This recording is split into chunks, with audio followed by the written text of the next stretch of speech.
یہ بھی تو ہو سکتا ہے کہ جو تم نے مانگا ہو اس سے بہتر تمہیں دیا جائے، اور یہ بھی تو ممکن ہے کہ جو تم مانگ رہے ہو اسے ہی بہتر بنا کر تم تک پہنچا دیا جائے۔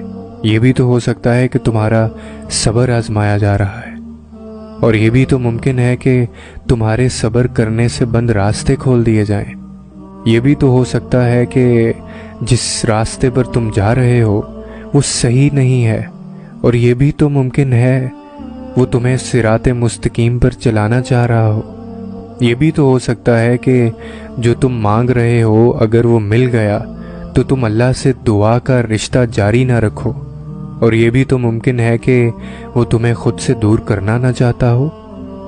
یہ بھی تو ہو سکتا ہے کہ اسے تمہارا مانگنا پسند آ گیا ہو، اور یہ بھی تو ممکن ہے کہ تمہاری آواز بار بار سننا چاہتا ہو۔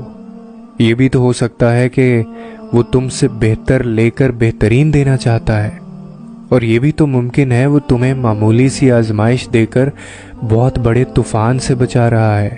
یہ بھی تو ہو سکتا ہے جہاں سے تم بالکل مایوس ہو گئے ہو وہ رب وہیں سے کوئی راہ نکال دے، اور یہ بھی تو ممکن ہے جو آزمائش تمہیں اللہ کے قریب لے کر آئی ہے اس آزمائش کے بدلے وہ تمہیں اللہ مل جائے۔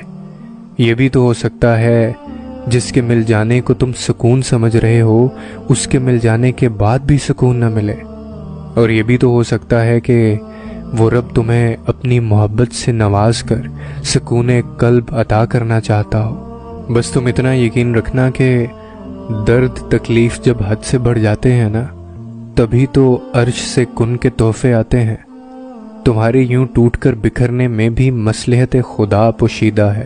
اب جو تم ٹوٹے ہو تو ممکن ہے اللہ نے تمہیں خود سے جوڑنا ہو، عین ممکن ہے اللہ نے تمہارے نصیب کو تمہارے مطابق موڑنا ہو۔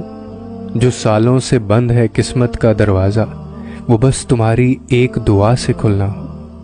یہ بے بسی اور آنکھوں میں نمی تو دلیل ہے تمہاری دعاؤں کی قبولیت کی، اور جب دعائیں قبولیت کے مراحل میں داخل ہوتی ہیں نا تبھی تو معجزے رونما ہوتے ہیں۔